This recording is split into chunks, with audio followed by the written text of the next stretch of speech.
Les 19 bourgmestres de la région bruxelloise ont adopté une motion commune dénonçant le survol qu'ils qualifient de catastrophique de leur région par les avions au départ et à l'arrivée de Brussels Airport. Selon eux, la situation se serait fortement aggravée ces dernières semaines, notamment en raison d'un usage jugé abusif de la piste 07 qui ne devrait être utilisée qu'à titre exceptionnel.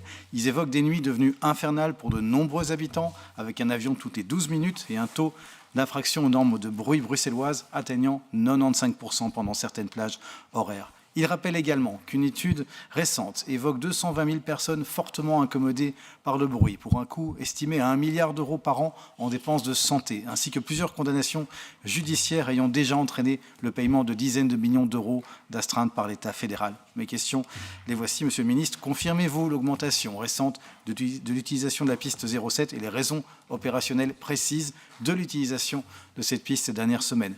Les normes de vent actuellement en vigueur pour le choix des pistes font-elles l'objet d'une évaluation scientifique et opérationnelle actualisée? Et dans l'affirmative, est-ce qu'une révision est envisagée?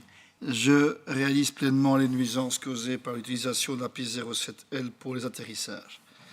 Ces mouvements gênent un nombre de personnes qui auparavant n'étaient pas autant exposées au bruit des avions, même si la trajectoire concernée était utilisée épisodiquement depuis 2016, soit bien avant ma désignation en tant que ministre en charge de la mobilité.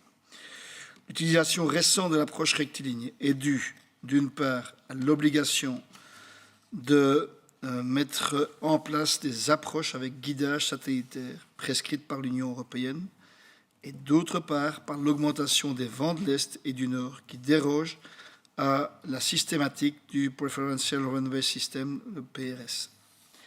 Je peux confirmer qu'entre 2024 et 2025, les approches via la 07L ont doublé, passant de 3 à 6% des atterrissages, soit un peu plus de 6 000 atterrissages en 2025. À titre de comparaison, il y a eu en 2025 13 364 atterrissages via la 01 et 77 403 atterrissages via les 25R et L. J'ai donné instruction à mon administration et à SKAIS de veiller au respect strict des normes de vent. Par ailleurs, une analyse est en cours en vue de comparer les normes de vent d'application à Bruxelles à celles appliquées dans les aéroports de nos pays voisins. Les premiers éléments en ma possession ne montrent pas de différence entre les aéroports visés. J'ai cependant demandé à SKAIS d'objectiver sa méthode de calcul des vents. Dès que je serai en possession de tous les éléments utiles, je veillerai à préciser l'application de ces normes via une publication aux AIP. La question d'un éventuel plafonnement des mouvements sera abordée dans le cadre de la préparation du permis environnemental de l'aéroport. Mon administration collabore étroitement avec la région flamande, qui est compétente en la matière, et qui sera donc appelée à prendre une décision sur la base d'une analyse poussée et transparente, conforme à l'approche équilibrée mandatée par l'Union européenne. Conformément à l'accord de coalition auquel je me réfère, le gouvernement a entamé la préparation d'une biguette qui devra créer un cadre transparent et objectif pour régler cette matière. Sans attendre les résultats tangibles de cette initiative structurante, j'ai demandé de généraliser les approches CDO, Continuous Descent Operations, de relever les plafonds d'interception et d'examiner les procédures d'atterrissage et de décollage. En complément de ces interventions ponctuelles, je compte également agir suivant plusieurs grandes priorités. Veiller à ce que l'utilisation des pistes 25L et 25R soit maximalisée. Analyser les activités de nuit de l'aéroport en veillant au respect strict des créneaux octroyés. Une diminution significative des décollages entre 23h et 6h. Imposer le respect des décisions de justice lorsque les questions de sécurité le permettent.